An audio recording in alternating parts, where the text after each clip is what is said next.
कार्य करत असताना आत्ताचे आलेले नवीन विविध रिपब्लिकन नेते ह्याच रवींद्र शिंदेचा गैरफायदा घेऊन अधिकारी असताना ज्यांना कोणाला पाय ठेवायला जागा मिळायची नाही त्या रवींद्र शिंदेने त्यांना बसायला दालन दिलं मोकळं, आणि त्याच माझं दालनाचा गैरफायदा घेऊन माझ्यावर कुरघोडी केली. एकनाथराव शिंदेंना सस्पेन्शन करायला लावलं आणि माझ्या वडिलांची युनियन फोडण्याचा प्रयत्न केला, डुप्लिकेट लेटर्स छापले. अशा प्रकारे ही नालायक माणसे असून सुद्धा नालायकपणाचा पण काहीतरी कळस असतो, त्याच्याही पलीकडे गेलेली माणसे आहेत. माझ्या घरामध्ये कुटुंबामध्ये भांडणं लावण्याचं काम, माझ्या उपरोक्त मिसेसला फोन करून माझ्याबद्दल सांगणं, वाईट साईड सांगणं, परंतु मी वाईट साईड मार्गावरला नव्हतोच कधी. मी माझं प्रामाणिक काम भलं आणि समाजसेवा भली, बाबांचं कार्य भलं आणि लोकांना चांगलं उद्योग द्यायचो, निर्माण करायचो. आणि ह्या लोकांनाही समाजाच्या माझ्याकडून भरपूर आर्थिक मदत व्हायची आणि सामाजिक त्याग होता समाजासाठी.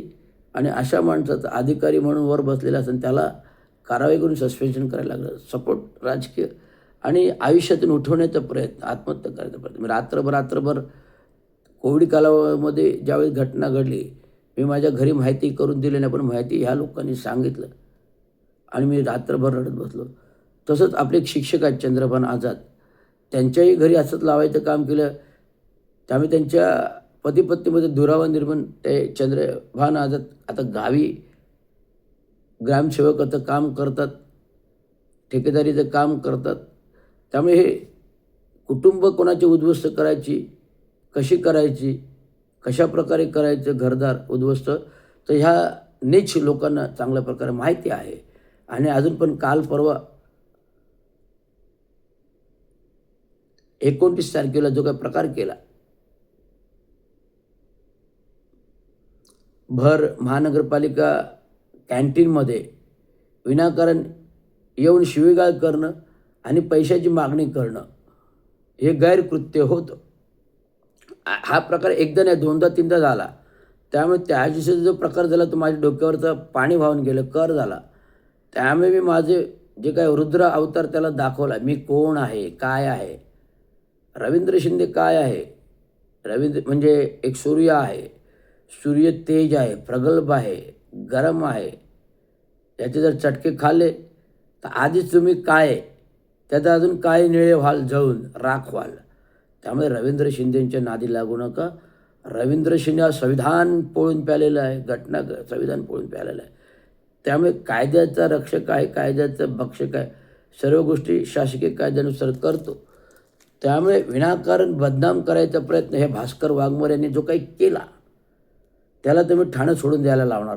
हा माझ्या काळ्या दगडावरची पांढरी रेघ आहे. त्याला वाटलं मी काही करू शकत नाही. बघा, मी एक सुसंस्कृत माणूस आहे, सरकारी खात्यात एवढ्या मोठ्या पदावर राहिलेला आहे.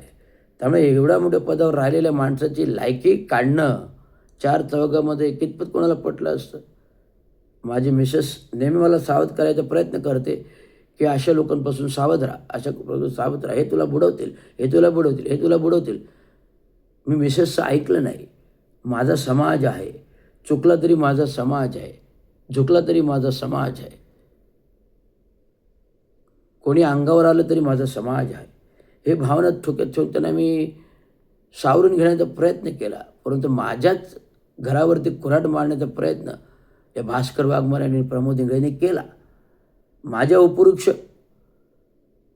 करायचे, दाखवायचे आणि गडकरी इंगळ्यांमध्ये माझ्या युनियन फोडायचा प्रयत्न केला. मला मिलिंद खराडे माझे मित्र, काँग्रेसचे वर्गमित्र, यांनी सांगितलं, रवी या लोकांपासून सावध राहा. एक खेडे पाटील आहेत, हे या लोकांना फितवलं युनियन फोडून काढतील, तोडून काढतील, बाबांचं नाव खराब करतील. हे सत्य झालं, परंतु बाबांचं नाव खराब होऊ देता कामा नये आणि मी ते दिलं पण नाही आहे. कारण तेवढे प्रगल्भता माझ्यात आहे, संविधान आहे, घटना आहे, बाबांचं कार्य सत्य आहे. त्यामुळे कधी नाही. जर मी माझ्या खात्यामध्ये अभियंता राहिलो आहे आणि जर मी कर्मचाऱ्यांसाठी भांडतो आहे, कर्मचाऱ्यांची युनियनवर भांडतो आहे, तर युनियनला जे काही आर्थिक खर्च लागतो तो मी अधिकाऱ्यांनी माझ्या मित्रांकडून इंजिनियर्स लोकांकडून स्वतः हाताने मागून घेतो. विविध पत्रकार मीडिया आहे, विविध पेपर वर्क आहे, विविध धावपळ आहे. असं काय युनियनच्या आंदोलनाचा मोर्चाचा भाग मी वर्गणी रूपामध्ये माझ्या मित्रांकडून इंजिनियर्स लोकांकडून हक्काने मागून घेतो. तो अधिकार आहे. जर त्यांच्यासाठी मी करतो तर त्यांच्याकडून 1500 वर्गणी घेणं हा माझा अधिकार आहे, ते घेतो. त्यात काही कायबेरे नाही. आणि 1500 घेतल्याने मी माझं फार मोठं घर चालणार आहे असं पण नाही ना. मी ऑलरेडी खाऊन पिऊन सदन आहे. मी अजून खाऊन पिऊन सदन. त्यामुळे जो खरं समाजाचं काम करतो त्याला लोक नेहमी बदनाम करतात, हे सर्वश्रुत आहे. आणि ही लोक बाबासाहेब आंबेडकरांच्या नावाला धब्बा आहेत, गौतम बुद्धांच्या नावाला धब्बा आहेत आणि आंबेडकर जयंतीच्या नावाखाली पैसे खातात गावोगावी खेडेपाड्यातून. आज लोकांचे मला फोन आले, शिंदेसाहेब तुम्ही चांगलं केलं, यांचा वचपा काढला.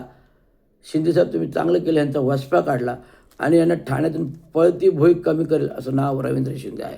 त्यामुळे चांगो शिंदेचं खरं कार्य करणारं रक्त आज काम करत आहे. विविध कामगार संघटनांचे प्रश्न सॉल्व करत आहे. कामगारांच्या भरत्या, वारसा हक्क, कामगारांची थकीत देणं, या सर्व गोष्टी अबाधित सेवानिवृत्ती रिटायरपणे प्रभावीपणे केल्या आणि करत आले आणि करत राहणार. आता पुन्हा एक नवीन आंदोलन घेतलं आहे सफाई कामगारांच्या हक्काच्या घराचं. 30 तारखेला मोर्चा ठरवला होता पण प्रशासनाने मान्य केलं. कामगारांच्या घराचा रखडलेला प्रश्न सोडवण्याचा नगराभियंत्यांनी मान्य केलं आणि त्या अनुषंगिक माझं आंदोलन संपवलं. तर हा विजय आहे. आज हा प्रभाव आहे, हा नेतृत्वाचा प्रभाव आहे, चांगो शिंदेंच्या कार्याचा प्रभाव आहे, गौरवचा प्रभाव आहे. त्यामुळे प्रभावीपणे काम करत असताना प्रशासनाला माझी धास्ती वाटते की कुठेतरी रवींद्र शिंदे हा प्रभावशाली आहे, हुशार आहे, अभ्यासाने कायद्याने काम करतो, संविधानाने काम करतो. त्यामुळे कोणाच्या बापाला तर मी काय घाबरणार नाही. कोणी काही येईना, कोणी किती का मोठं येईना, मुख्यमंत्री असतो, राष्ट्रपती असतो, राज्यपाल असतो, मी संविधानिक काम करतो. त्यामुळे संविधानमय कोणाला भीती वाटणं गरजेचं नाही. त्यामुळे कुठल्याही महाराष्ट्र राज्याच्या पातळीवर असतं, कुठल्याही देशाच्या राज्याच्या पातळीवर असतो, माझं हे काम हे सार्वभौम राहील. जे कामगार हा माझं दैवत्व आहे. जे बाबांचं दैवत्व होतं हा माझं दैवत्व आहे, मी स्वीकारलेलं आहे. त्यासाठी मी घरादारावर माझं नांगर ठेवलेलं आहे आणि सार्वभौम कामगारांसाठी व्हायलेलं. एवढं सांगतो. जय भीम, जय महाराष्ट्र, जय भारत.